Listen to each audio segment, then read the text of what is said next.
Ya entonces partamos. ¿Estáis grabando entonces? Sí. Dale. Buenas tardes a todas y todos. Bienvenidos, bienvenidas a la charla que nos va a dar el doctor Andrés Veloso del CERNAGEOMIN, quien está especializado en geodinámica y geociencias del fondo marino. Su charla se titula Metodología de exploración submarina con enfoque en nódulos polimetálicos. Adelante, Andrés. Vale, gracias Andrea. Bueno, hoy día quiero darles una pequeña charla, algo general, algo no tan general y algo particular, sobre nódulos polimetálicos, ¿ya? Estos suerte de nuevo yacimiento o posible fuente de metales críticos que están en el fondo del mar, qué son y dónde están. Para empezar, quisiera partir con esto, solo un dato para que lo tengamos en cuenta. Las profundidades abisales, que son aquellas que están bajo los 4.000 metros de superficie, son más del 50% del planeta y representan el mayor ecosistema que conocemos en el planeta. Y es lugar a más de 200.000 especies conocidas. Se estima que puede haber más de 2 millones de especies distintas en el fondo del mar, pero conocemos cerca de 200.000 solamente. Sin embargo, de este 50% de la superficie, solo el 24% ha sido cartografiado por medios satelitales, barcos, etcétera. Y menos del 1% observado por medios directos. O sea, lo que realmente conocemos del fondo oceánico es muy poco. Y ahí les dejo una frase al fondo de Jacques Cousteau, que protegemos lo que amamos y solo amamos lo que conocemos. En el fondo que tenemos que conocer un poquito más lo que hay ahí abajo para poder protegerlo y para poder utilizarlo de mejor forma. Bueno, pero ¿qué son los nódulos polimetálicos? Un pequeño índice de lo que voy a mostrarles hoy día, qué es lo que son los nódulos polimetálicos, su composición general y contenido mineral, cómo y dónde se forman, dónde se distribuyen, o mejor dicho, dónde se han encontrado, y lo que proxies o indicadores indirectos de los ambientes en donde se forman y donde están estos nódulos polimetálicos, un análisis que vamos a hacer con estos proxies que les voy a mostrar y un ranking que se va a hacer de ellos. Y al final les voy a mostrar un mapa de ranking, que es algo que estamos trabajando en conjunto con la ASCMI, que es la Asociación de Servicios Geológicos y Mineros de Iberoamérica, que es un mapa de recursos minerales submarinos de todo el planeta. ¿Ya? Bueno, ¿qué son los nódulos polimetálicos, también conocidos como nódulos de manganeso? Son similares a campos de pelotas de tenis. Aquí hay un par de fotitos que saqué de internet en donde se ven estos nódulos polimetálicos en el fondo del mar. Ya estos nódulos están distribuidos en la superficie, en la pequeña interfaz entre el sedimento y la columna de agua, ya lo que le llamamos el ventos.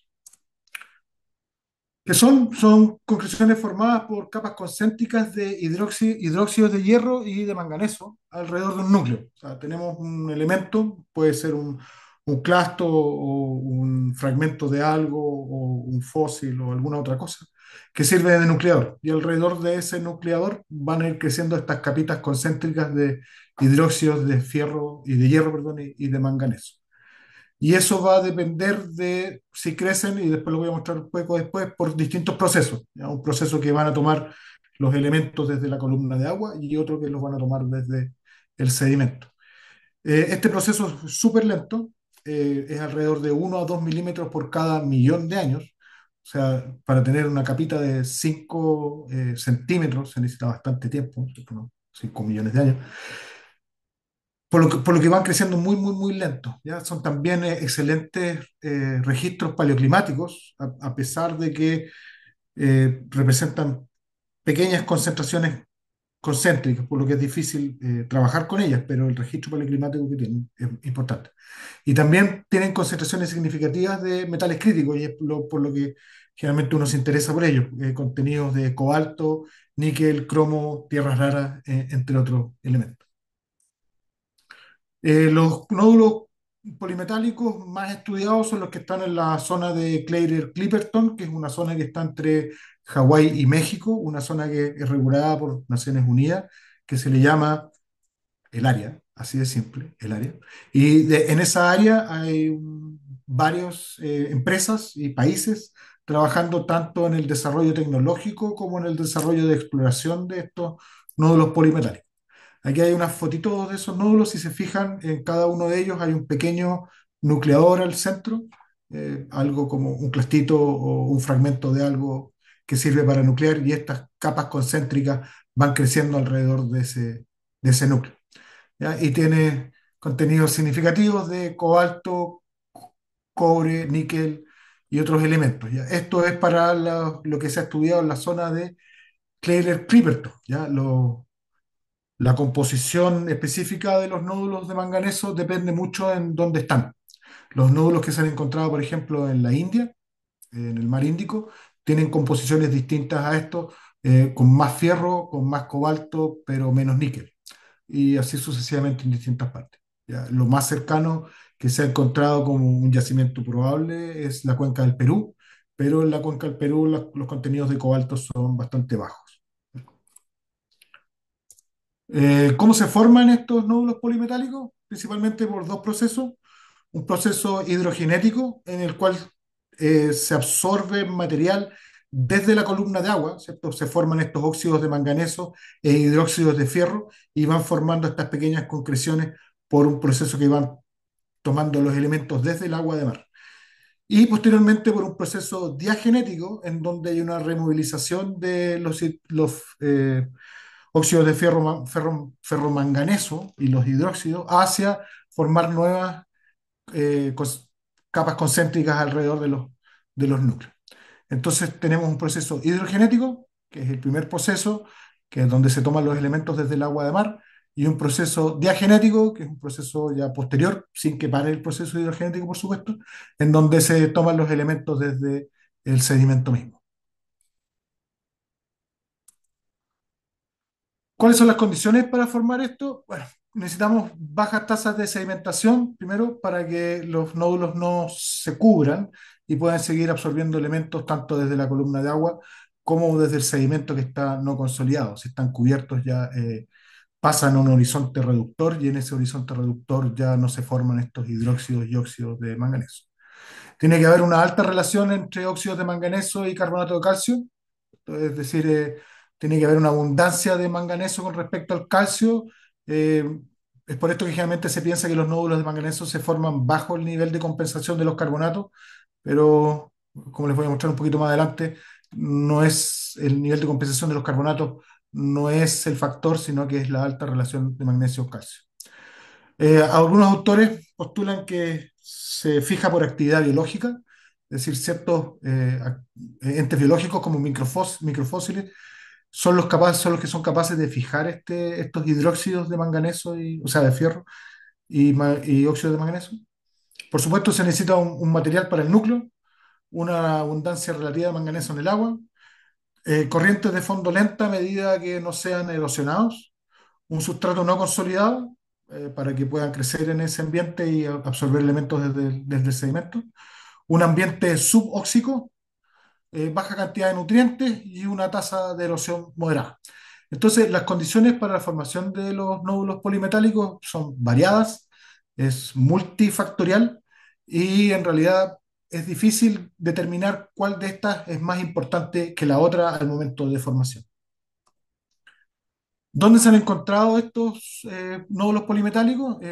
Aquí están marcados en azul. Este es un mapa de la ISA, de la International Seabed Authority, en donde se han marcado a grosso modo los grandes yacimientos de nódulos polimetálicos. El área que les comentaba antes es esta, que es la área de Clipperton, Claydon-Clipperton, que es la que se le denomina área, que es donde actualmente existen operaciones reguladas por Naciones Unidas. Solguara 1 fue un depósito, pero de otro tipo de yacimiento de las costas de cobalto, fallido en la isla, ahí en la Polinesia. Y el Discol, que fue un experimento que se hizo en los años 80 para ver la posible recuperación de nódulos polimetálicos en la cuenca del Perú. Y hay algunos marcados en otras partes del mundo, pero la cantidad de información que se tiene para este mapa es muy escasa, como les voy a mostrar, y está muy dispersa. Por lo tanto, esto puede cambiar drásticamente.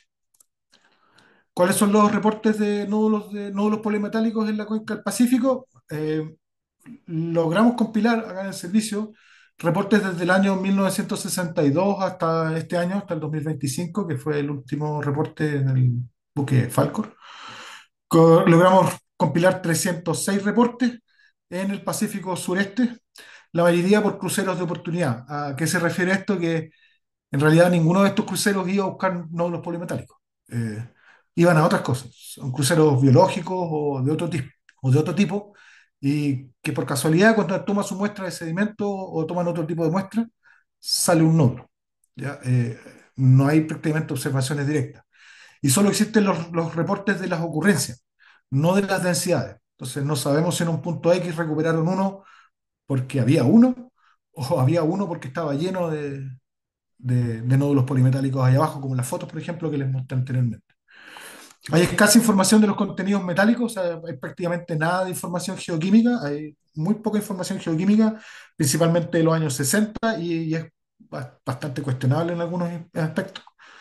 Y la información está espacialmente sesgada a las rutas de navegación. Si ustedes se fijan aquí, en general, los muestreos están muy direccionados en este-oeste, ¿ya? Porque están principalmente sesgados a las rutas de navegación. Y tenemos grandes áreas que no tenemos nada explorado y no sabemos básicamente si hay nódulos polimetálicos o no hay. Bueno, en base a estas ocurrencias, estas 306 ocurrencias, se puede hacer una división en 22 zonas, que se le llama, en función de sus zonas geográficas, es decir, si están en una cuenca, en Monte Submarino, o en el área de Isla Pascua, por ejemplo, o en el área de Juan Fernández, o en el área de la subducción, o cerca de la dorsal, etcétera. Pero también es posible definir 5 regiones en función del ambiente, que es un poco mucho más fácil de trabajar, que son las dorsales, las planicies abisales o cuencas, las áreas de monte submarino, las áreas de subducción o primas de acreción y los riches y cordilleras. Los riches sísmicos me refiero, no las dorsales como la dorsal del Pacífico. Entonces, ¿qué fue lo que hicimos? Alrededor de cada uno de estos puntos de ocurrencia que conocíamos, teníamos las coordenadas, dibujamos una circunferencia de medio grado alrededor. Y esas áreas se consolidaron para todos los puntos. Aquí, como ustedes ven, las áreas cuando están muy cercanas se juntan en una sola. Y en esa área, en cada una de estas áreas, de estas 22 zonas, se extrajeron lo que le voy a llamar por ahora los proxy o indicadores indirectos. ¿Y qué son estos proxy? Por ejemplo, la cantidad de oxígeno disuelto en el fondo, o la temperatura en el fondo, o la corriente, o la dirección de la corriente, o la profundidad, o si es una región plana, o si es una región empinada, etcétera, etcétera, etcétera. Se va a analizar ahí, les voy a mostrar cuáles son estos proxies en detalle. Entonces, en cada una de estas zonas se extrajeron los proxies y en esos proxies se hizo el cálculo de los parámetros estadísticos, principalmente la media, la desviación estándar y los percentiles de esta desviación, de esta distribución. Entonces se analizaron 16 proxies distintos proxies que van desde la corteza, que son por ejemplo la batimetría, un análisis del terreno geomorfológico o la edad de la placa. Algunos del sedimento, como los tipos listológicos, el espesor o las tasas de acumulación. Los reportes, por supuesto, estos 306 reportes de ocurrencia que tenemos, que son nuestros, como le llaman los americanos, el ground truth. Algunos proxy o indicadores indirectos de la parte inferior de la columna de agua, es decir, de la interfaz entre el agua y el sedimento, que son el oxígeno disecto, la temperatura, la salinidad, la cantidad de fosfato, la cantidad de silicato o la cantidad de nitrato, todos estos disueltos, por supuesto. O la producción primaria en superficie, que es un indicador, por ejemplo, de si voy a tener posibles nucleadores para los nódulos de manganeso o no. ¿Ya? Entonces, para cada uno de estos 16 proxies se obtuvo en cada una de las áreas de los 22 áreas definidas los parámetros estadísticos. Bueno, aquí les voy a mostrar algunos de los parámetros estadísticos, no les voy a mostrar los 15 proxies porque no les voy a dar la lata de explicarles los 15 proxies, pero solamente algunos. Por ejemplo, la batimetría, aquí ustedes pueden ver las curvas individuales de la batimetría que se mueven. Oh, me quedó tapado ahí el índice, perdón, ahí debería decir 2000 metros. Como ven, es bastante variable, pero podemos obtener una curva general para todo esto y esta curva nos indica que los lóbulos de manganeso se producen más o menos entre los 4.041 metros y los 3.160 metros aproximadamente. O sea, si tomamos la estadística conjunta de cada una de las áreas que hemos visto acá. Si hacemos lo mismo para la edad, vemos que la edad tiene bastante más desviación estándar, ¿cierto? Tiene una variabilidad mucho más amplia y tiene una edad media, no alcanzo a ver, disculpen, pero una edad menor de 14,52 y una de 34,29. Entonces, estos líneas azules y líneas rojas, que en el fondo son el porcentil 25 o el primer cuartil y el porcentil 75 o el tercer cuartil de cada una de estas distribuciones, nos va a servir como un rango que vamos a llamar el rango de referencia. ¿Ya? Y con eso vamos a tener un rango de referencia para después comparar todo el resto de la zona con estos rangos de referencia. Otros indicadores indirectos, por ejemplo, este modelo, que es el GlobeSet, que es el espesor sedimentario del fondo oceánico. Nuevamente tenemos dos valores, el percentil, o sea, el cuartil 1 y el cuartil 3, que nos van a dar nuestro valor de referencia, o la tasa de sedimentación, que es otro modelo para el Pacífico, que este está acá. Esto que también nos va a dar nuestro valor de referencia, y así vamos a seguir con los 16 distintos indicadores indirectos u estos proxies. Aquí, por ejemplo, tenemos el oxígeno disuelto en el fondo del World Ocean Atlas, son bases de datos estas, y también la cantidad de fosfato. Eh, Como ustedes ven, bastante variables unos con otros, a veces no son tan indicadores. ¿Qué es lo que hicimos? Entonces, para cada proxy, para cada uno de estos proxies, obtuvimos un mapa que llamamos un mapa de cumplimiento binario. Es decir, que va a tener en cada nodo un 0 o un 1 con respecto a las condiciones de referencia. ¿A qué me refiero con esto? Sobre nuestro proxy dibujamos una grilla. En cada punto o nodo de esta grilla definimos un radio de búsqueda y en ese radio de búsqueda calculamos la media del valor de ese proxy y lo asignamos a ese punto. Ahora, una vez asignado ese valor, se compara contra el valor de referencia que nos dio el análisis de las áreas. Si cumple, se le da un valor de 1 y si no cumple, se le da un valor de 0. Entonces, lo que obtenemos al final para cada uno de los proxies es un mapa binario de 0 y 1 de cumplir o no cumplir con el valor de referencia, es decir, un mapa de cumplimiento, el que le llaman. Entonces, después vamos a ponderar cada uno de estos mapas de cumplimiento basados en un ranking. A cada proxy le vamos a dar un ranking o un peso o un valor si ustedes quieren verlo. El más importante va a ser el 1 y el menos importante, bueno, va a ser el 8 o en este caso que lleguemos hasta el número 16. Y eso lo va a multiplicar por nuestro mapa binario, nuestro mapa de cumplimiento. Y vamos a obtener un valor, o sea, un mapa unificado de todos los proxies que tenemos. Aquí están los proxies que analizamos, son 15 proxies más el proxy de ocurrencias, que no lo puse aquí, esto que es nuestro ground truth, es el número 16. Aquí están nuestros valores de referencia y para cada uno de estos proxies. Y el ranking que le dimos a cada uno. ¿Ya? Por ejemplo, a la batimetría le dimos un ranking 1, al terreno un ranking 2, al tipo de sedimento un ranking 7 y así sucesivamente. Con esto tuvimos un mapa de ranking, que es este mapa que tenemos acá, y en este mapa de ranking se obtienen 5 áreas con un alto ranking. Ojo, esto no significa o no implica una alta probabilidad. Significa simplemente que las condiciones típicas de donde se encuentran los nódulos polimetálicos se encuentran también en estas áreas. ¿Ya? Y encontramos 5 áreas principalmente. Una al norte de la cordillera Sala de Gómez, principalmente en la colita de lo que es la cuenca del Perú. Esta parte de acá debería ser más roja, pero como nosotros no tenemos evidencias de esta área, sino que las evidencias están un poquito más arriba, el mapa no aparece con esa alto ranking. Otra área en el medio del Pacífico, aquí, principalmente cercada a lo que tenemos las ocurrencias. Si se acuerdan del mapa al inicio, aquí está la mayor cantidad de ocurrencias que hemos detectado, que hemos podido lograr compilar. ¿Ya? Una zona al sur de la dorsal de Chile, que es la dorsal que viene aquí, ¿ya? Y una zona cerca del Pacífico Austral y una zona al sur de Magallanes.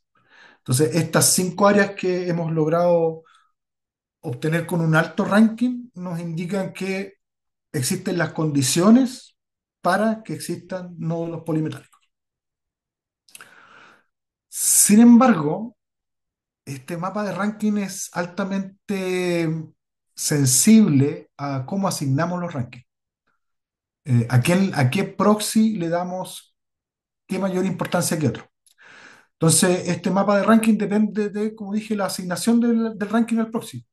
En este momento es casi relativo, ¿ya? Teniendo como eh, orden las condiciones que se dan principalmente por literatura más importantes. Pero esto necesita un análisis de sensibilidad, o sea, hay que ver realmente con un análisis de sensibilidad qué proxy influye más que otro en la determinación de esta área. O tal vez un análisis de componentes principales. Este es el paso que sigue.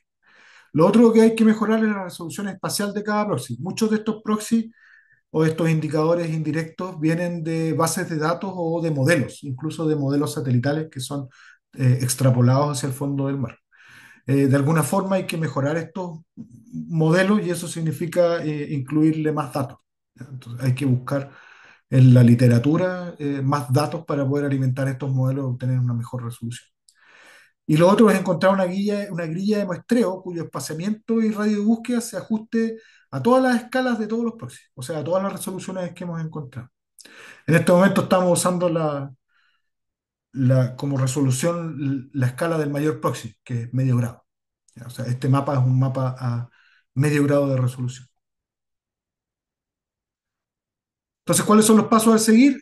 Una mejor asignación del ranking, es decir, un análisis de sensibilidad para determinar la contribución de relativa de cada uno en la ocurrencia de los nodos polimetálicos, una redefinición de los mapas de cumplimiento.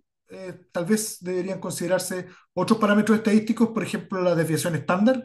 Hay proxies que tienen desviaciones estándar muy altas, como por ejemplo el fosfato o en general los nutrientes, que tal vez no deberían contribuir tanto al ranking. Y lo otro es hacer el análisis ya sea por regiones, es decir, tal vez los parámetros que sirven para una región dominada por montes submarinos son distintos a los parámetros que rigen en una región que es una planicie abisal. Eso también es un parámetro a explorar. Y lo otro es la redefinición de los parámetros de referencia. O sea, determinar valores de referencia por área, como les decía en esta parte. Ya sea valores de referencia para las cordilleras oceánicas, para trabajar en una zona de cordillera oceánica y poder definir cuáles son las mejores en la cordillera oceánica, que sean distintos de las condiciones en planicies abisales o en los montes submarinos o en las zonas de subducción o en otras zonas que podamos definir. Eso. Muchas gracias. Muchísimas gracias, Andrés. Muy, muy interesante. Ahí les dejo una fotito que me mandaron de un crucero la semana pasada. Muy interesante. No, por mi parte, me llamó mucho la atención la charla porque no conocía de este mundo. ¿Habrá alguna pregunta del público?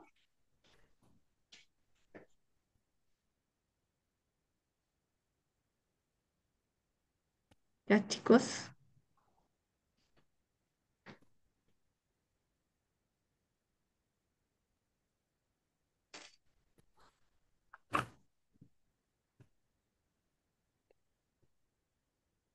Yo tengo algunas preguntas, quizás puedo partir a ver si acaso estimulan también las preguntas de otras personas. Andrea, ¿puedo? Dime, Andrés. Se nos fue, ya quedamos entre nosotros nomás. No, ahí sí, ahí sí. Ya, Lo siento, vale, es que es como horario laboral entre medio. es de más. Em, yo A igual no tengo ser que una hayan otras preguntas. consulta. Ujú. Yo quería hacer Dale. una consulta sobre los procesos de extracción de esto, ya pasándome ya al plano económico. Sí, temazo. Sí, y también si hay otra forma de poder detectar zonas, además de los proxies que mencionaste, no sé, con algún tipo de geofísica, por ejemplo. A ver, hay intentos de hacerlo con geofísica, sobre todo con magnetometría. Ya mal que mal, estos son hidróxidos de fierro y óxidos de manganeso, alguna señal tienen que tener. Pero no son técnicas probadas, porque en el fondo son mediciones que se han hecho en zonas que se conocen. En el fondo se está desarrollando para ver si se puede hacer. Eh, Desgraciadamente, hasta donde yo conozco, no hay una técnica fidedigna para determinar dónde están estos. Imagínate, como partía en el principio de la charla, menos del 1% del fondo oceánico lo conocemos. Entonces, es muy difícil determinar qué indicador o qué proceso es más importante que otro. Puede que haya procesos que ni siquiera estemos pensando o que ni siquiera conozcamos.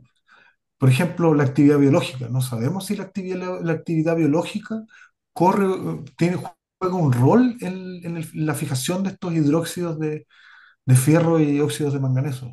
No lo sabemos.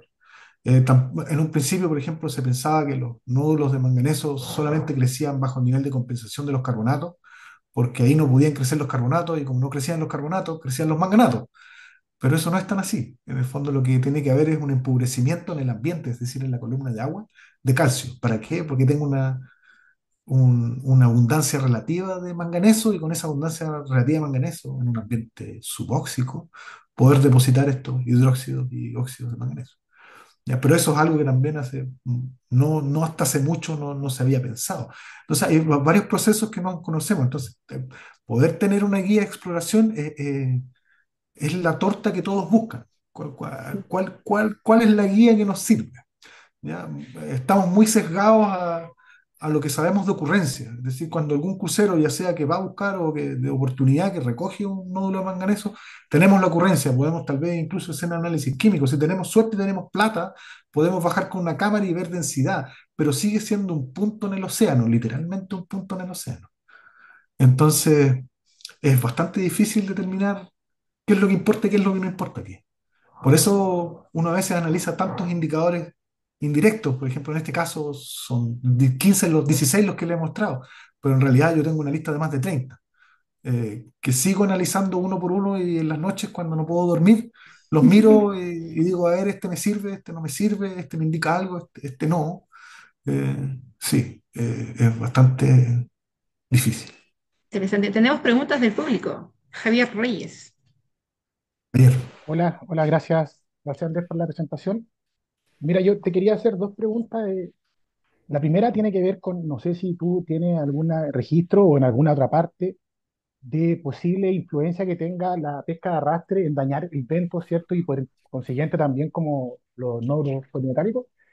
Y lo segundo es saber si es que del servicio han pensado en de alguna manera socializar esta información con las comunidades insulares que en Chile están bien preocupadas de esta situación y están como bien siempre muy atentos a cualquier incursión de algún buque extranjero y como muy atentos a lo que pueda estar pasando.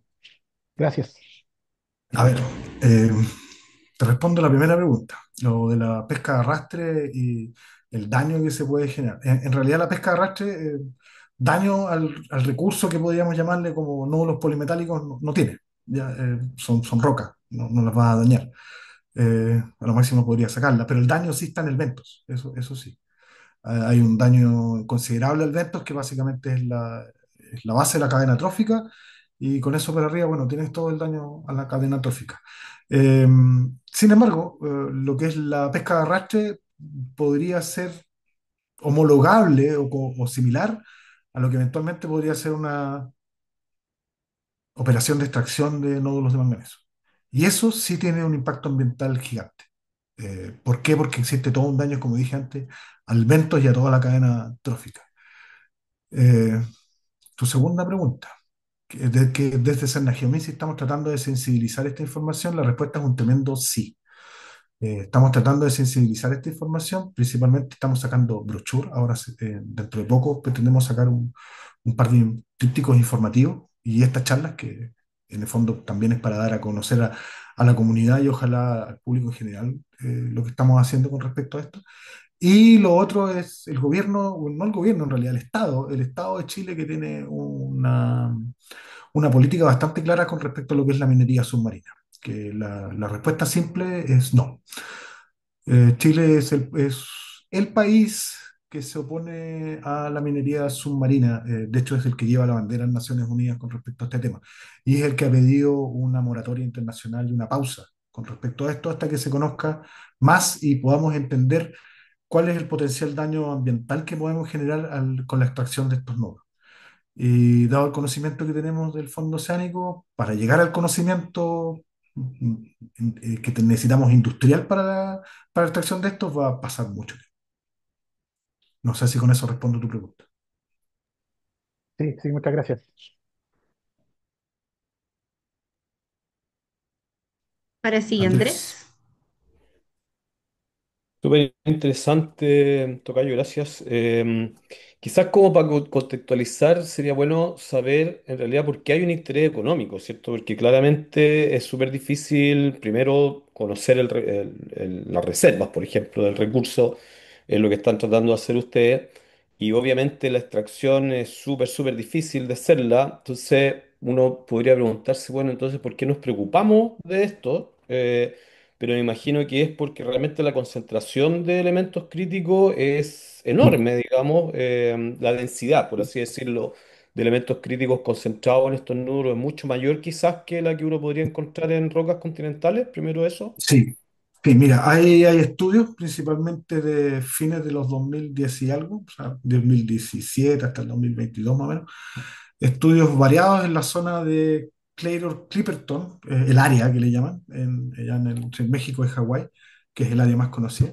Bueno, en esa área hay alrededor de 30 y algo, 32 si no me equivoco, empresas y estados que hacen desarrollo tanto de investigación como para la extracción, tanto metalúrgico como de exploración tecnológica, etcétera.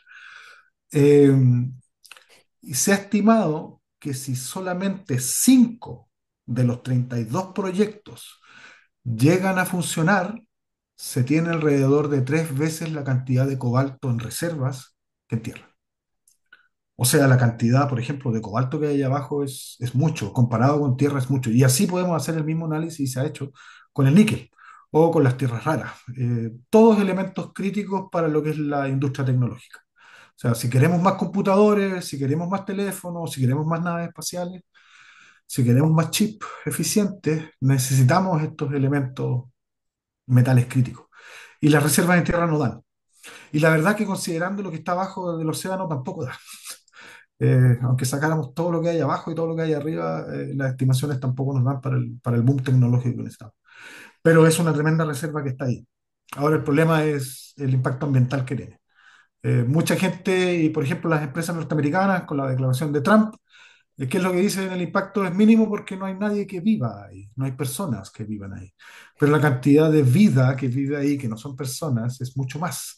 Y eso, como dije en un principio, es la base de la cadena trófica. El océano alimenta más de 2,5 billones de personas en el mundo. Entonces, el daño que tú puedes provocar es enorme. Ya, por eso Naciones Unidas y por eso Chile con su banderita también, porque Chile es uno el que lleva la batuta en esto en Naciones Unidas, le dicen no a la minería submarina por ahora. Entendamos dónde está el yacimiento, entendamos cómo es, entendamos cómo podemos sacarlo sin afectar el ambiente.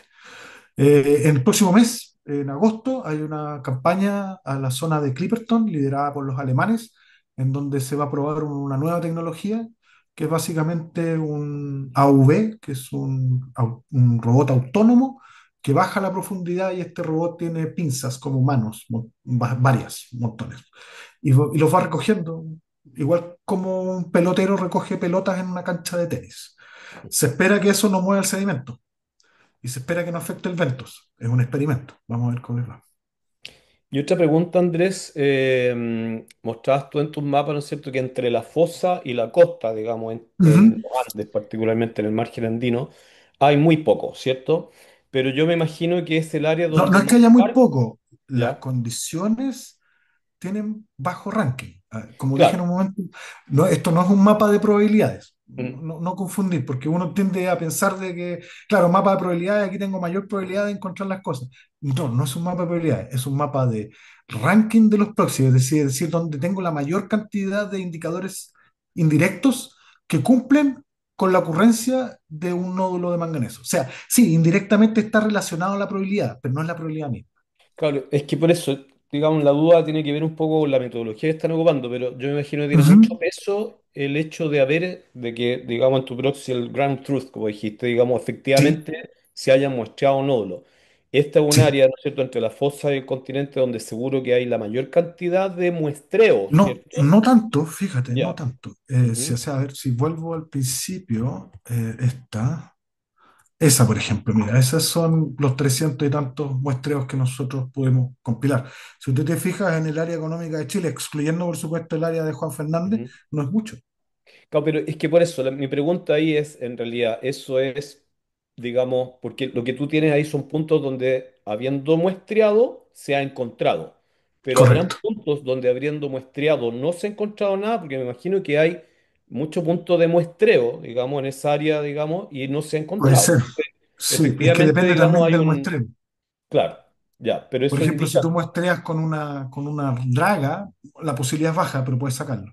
Si lo haces con una rastra, tienes más posibilidad, pero si lo haces con un pistón de gravedad, que es lo más común, Ah, no vaya difícilmente a te va a encontrar salir nada, uno. seguro. ¿No? Y si sale, va a quedar todo atrapado en el equipo y uno Mm, va a patear todos los demonios cuando llegue a cubierta de por qué esta cosa me quedó aquí y no me dejó entrar mi sedimento. seguro.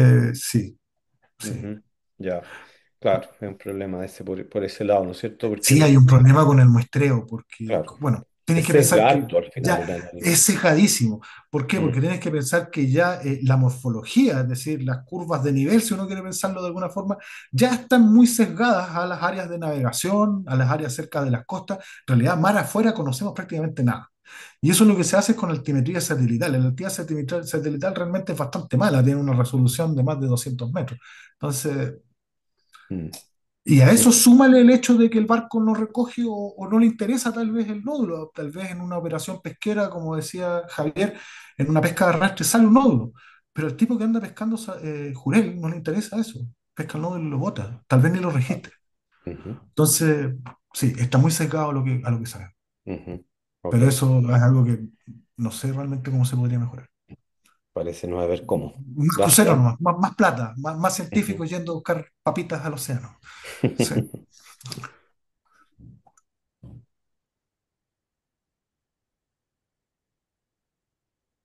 Lucho. Luis, ¿cómo estás? Hola, hola Andrés, gracias por la presentación.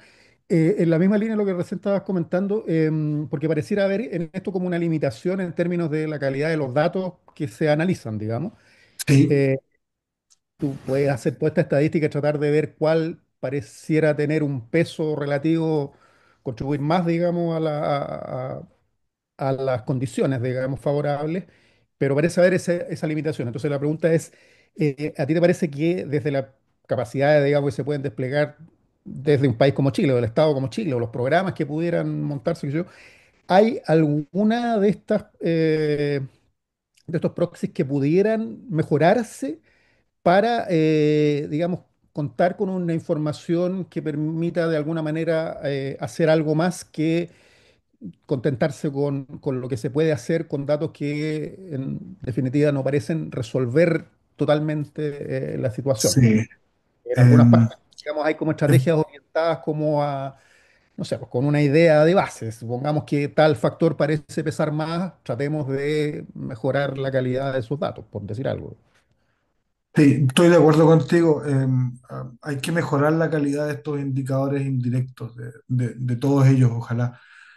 Y sin lugar a dudas, el que más hay que mejorar es el de ocurrencia, el ground truth en el fondo.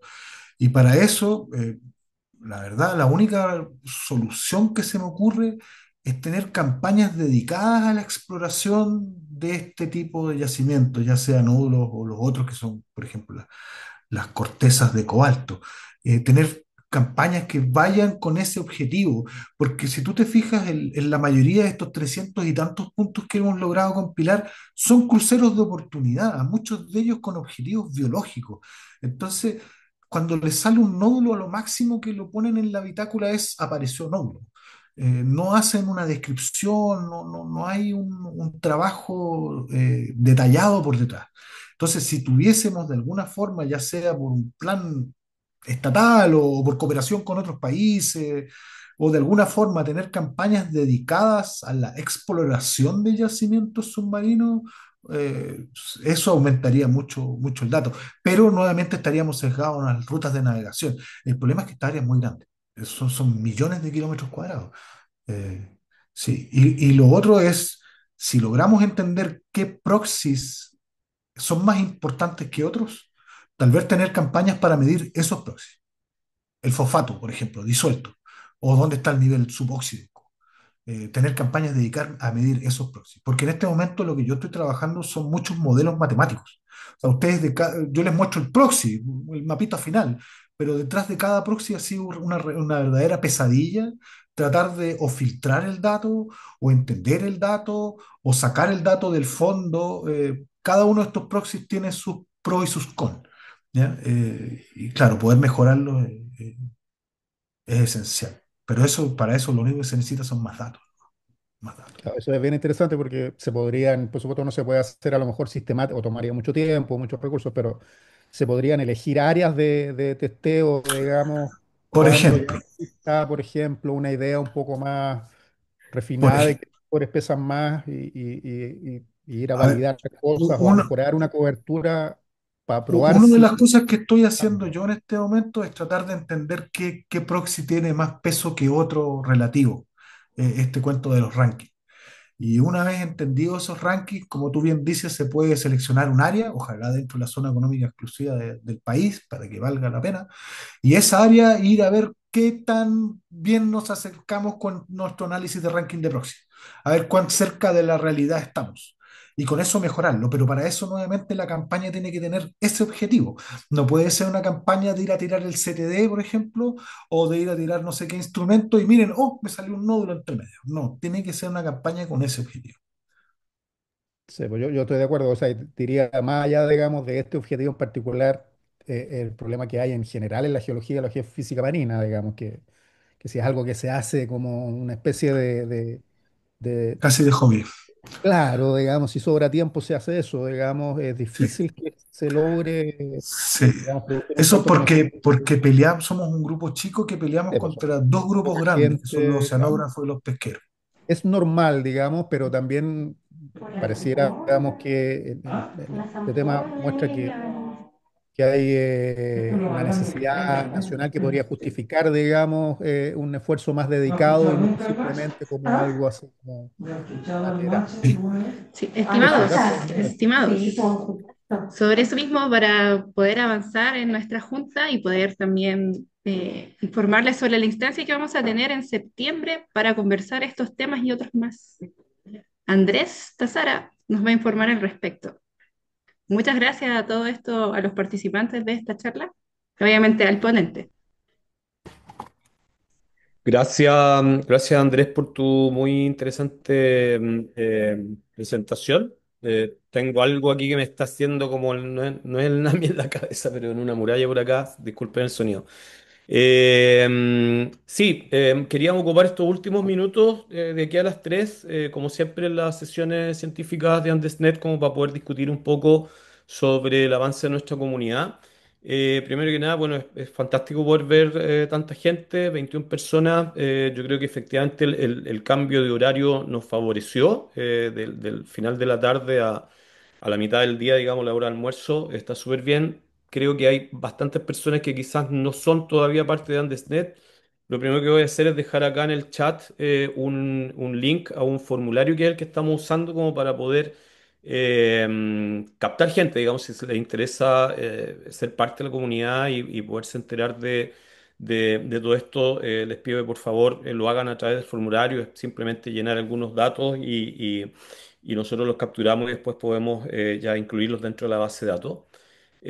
Lo segundo es, tal como lo dijo la Andrea, confirmarles que ya tenemos fecha para nuestra reunión presencial que tanto hemos deseado. Es una instancia, digamos, una iniciativa que realmente sale de la comunidad, la necesidad de podernos juntar presencialmente y ya tenemos fecha y lugar, que eso es excelente. Para eso quiero agradecer, de hecho, a Laura Bono y Andrés Álvaro Amigo de Senaquimín, que fueron quienes se consiguieron el auditorio. Es un auditorio que está en el centro de Santiago.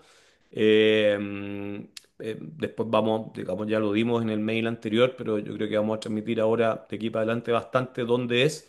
y va a ser el día 30 de septiembre, que es un día martes, 30 de septiembre. ¿Por qué ese día?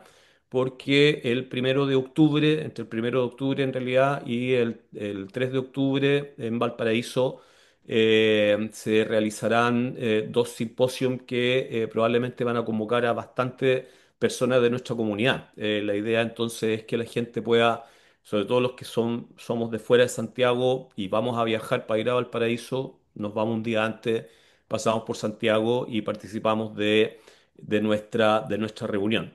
Lo tercero que hay que comunicar al respecto es que también están confirmadas la asistencia de Emily Brodsky y Diana Roman, quienes son las líderes de la iniciativa SZ4D, Subduction Zone in 4D. Para aquellos que tal vez no lo tienen tan claro, esa iniciativa busca instrumentar la zona de subducción chilena de una manera que nunca antes se ha hecho, con equipos de última generación, con alta densidad de equipo y durante un tiempo que son quizás, ojalá, varias décadas, con el fin de poder entender mejor la interacción entre distintos procesos que pueden gatillar desastres naturales, que es justamente también el foco de nuestra comunidad, AndesNet.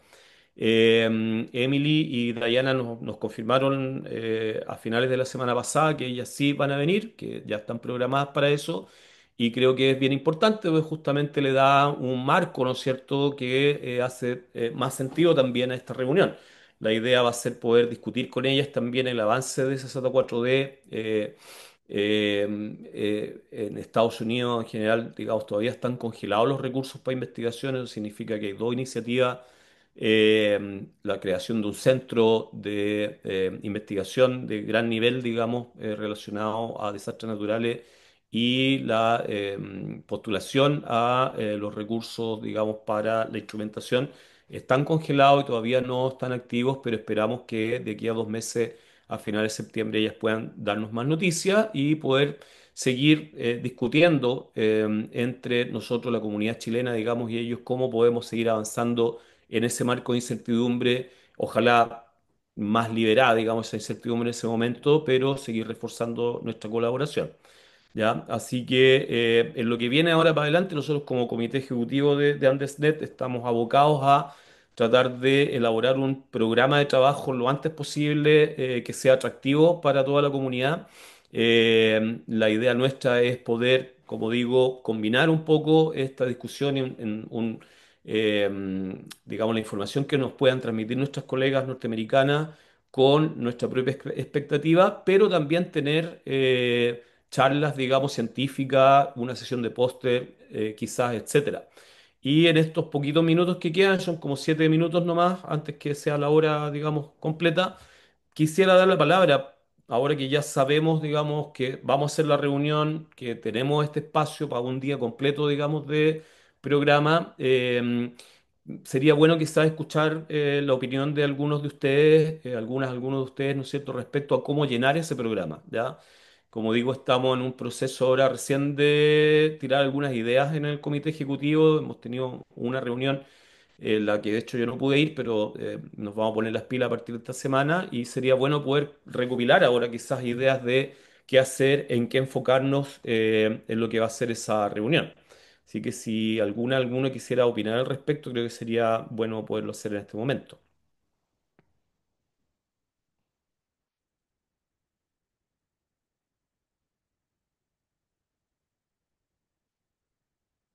No, nos entusiasman a dar alguna opinión, a prender su camarita y su micrófono y transmitir alguna idea. O al menos me digan, denle chiquillo, usted organice, nosotros tenemos visto bueno como para poder hacerlo, digamos, de aquí en adelante. ¿Mm? O quizá podemos hacer una encuesta, si quieren. Todavía no tienen. Tania, Ah, pero Tania, Sí, hola, hola a todos. Solo un comentario, yo soy parte del comité ejecutivo, ahora soy nueva en el comité y algunas ideas que surgieron ese día fueron también tener la actualización no solamente sobre los proyectos que se quieren financiar, sino que las cosas que han pasado ya dentro del paraguas de SZ4D, como los intercambios de SZNet, o el pasado terreno que hubo en verano, que participaron varias personas de Chile. Bueno, yo sé que Andrés también estuvo en ese terreno, cuáles fueron los resultados, cómo se proyecta ese grupo, qué otras actividades van a haber, por ejemplo, en torno a ese ZNet, que yo sé que ellos tienen financiamiento para otro año más, o un par de años más, ¿cierto? Ujú, ¿Y qué otras cosas están pasando en la comunidad de Andesnet? ¿Sí? Como qué estamos haciendo los colegas acá en Chile, qué propuestas se han levantado, qué están esperando resultados o qué ideas andan dando vueltas. Entonces, tal vez pensar en la colaboración, ¿cierto?, con ese Z4D, pero también pensando en qué podemos hacer nosotros dentro de la comunidad y los financiamientos que tenemos dentro de Chile. ujú. Esa es una de las cosas que conversamos el otro día en la reunión, Andrés. Sí, po, reunión en la cual yo no pude ir. Sí. Así que gracias, Tania, por la clarificación. Ujú. Leoncio, Sí, hola a todos, gracias por la reunión. Yo solo quería sugerir quizás en ese día algo que creo que nos pasa la mayoría de las veces que nos juntamos, es que siempre tenemos como agendas ultra llenas y llega al final del evento y siempre queda esa sensación de, nos faltó juntar, como que no había espacio libre a lo largo del día, como para que la gente pueda reunirse como espontáneamente, digamos. Entonces, una sugerencia quizás sería que para ese día en particular, ojalá hubiera como un horario, entre comillas, protegido, donde sea como, vamos a estar todos aquí, pero en el fondo usted júntese con quien se quiera juntar como para aprovechar. Porque si no, usualmente lo que pasa es que uno llega a las 9 de la mañana y dice, yo el único momento libre es si más rato a las 9 de la noche, cuando vayamos a comer, alcanzamos a conversar. Eh, entonces quizás tener una horita protegida para poder juntarse como espontáneamente. Ujú, sí, buena idea. Sí, eso tal vez se puede solucionar ampliando la hora del coffee break, por ejemplo, o combinando tal vez una hora ahí de coffee break con póster. Los póster, digamos, nos dan la posibilidad también de poder interactuar con otras personas que no nos estamos viendo. O tú dices específicamente, digamos, no tener nada más que un horario como para poderse juntar con otros colegas. Puede ser cualquiera de las dos. Yo pienso que a veces igual es bueno tener un espacio como para decir, ya sentémonos a hablar un ratito nomás y más allá de tener siempre como la preocupación de estar participando en algo. Mm. Sí, yo creo que va a depender también un poco de la logística, de lo que es lo que tengamos disponible, porque la verdad es que el auditorio, o sea, es una sala, un auditorio grande como para 100 Ujú. personas, pero es solo eso, ¿ya? Entonces, no sé si va a ser factible realmente reagruparnos o dejar un espacio como para que nos regrupemos dentro de la misma sala. Si hubiera más salas, quizás Mm. sí. Es que, Pero deja pensarlo, porque en realidad vamos a tener que mirar bien en realidad qué es lo que tenemos como disponible como espacio, ¿ya? Y para hacerlo. Pero yo creo que es súper importante lo que tú dices. si necesitan ayuda igual, para la gente que estamos en Santiago quizás podemos ayudar a conseguir un local para más tarde, si se quiere organizar una cena o algo de ese estilo, quizás proponer Claro, por lo menos dónde ir a comer, que no quede tan lejos. sí, exacto, fantástico. Sí, yo creo que va a ser importante eso también. Pamela me Gracias por la iniciativa. pregunta acá cuándo y dónde es esa jornada. Bueno, la jornada es el 30 de septiembre, eso está súper a fijo ya, porque ya dimos la confirmación, digamos, a la entidad, digamos, pública que es quien nos presta el auditorio. Y la dirección no la tengo en mente en este momento, pero ahí en el centro de Santiago, ¿ya? Se los Sí, vamos... disculpa, Andrés, es cerca, es en Amonati, que es en el Ministerio de Minería, para que tengan la información. Ujú, eco. Sí, Así que yo creo que lo que viene de aquí para adelante, bueno, en un mes más deberíamos tener la próxima sesión de AndesNet, o sea, a fines de agosto. En ese momento debe estar ya súper claro, digamos, el programa y todo, ya pienso yo. Entonces lo que viene de aquí para adelante para nosotros es realmente trabajar en ese programa y en la comunicación también de este evento, ¿ya? Probablemente, bueno, junto con el resumen de esta sesión, donde además vamos a mandar el video, como generalmente lo hacemos, seguro que vamos a recalcar también lo de la reunión del 30, pero entre medios seguro vamos a estar mandando más información para estimular, digamos, la participación de todas y todos. Ujú. Súper. ¿Habrá alguna otra opinión o alguna otra idea, digamos, de qué es lo que podríamos hacer ese día al margen de lo que hemos conversado?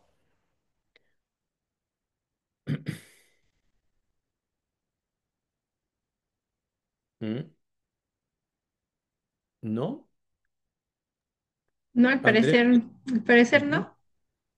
ujú. Muy bien, pues. Por mi lado, entonces, muchas gracias. No sé, Andrea, si tú quieres decir algo más. No, muchas gracias por la charla, principalmente, por reunirnos en este espacio. Bienvenidas, bienvenidos todos quienes quieran formar parte de la red.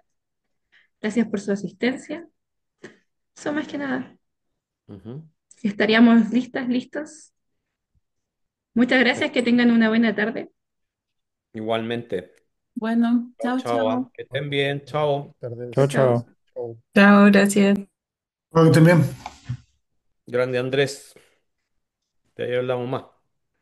Ya, detendré Mándame un correo. la grabación ahora. Chao, chao.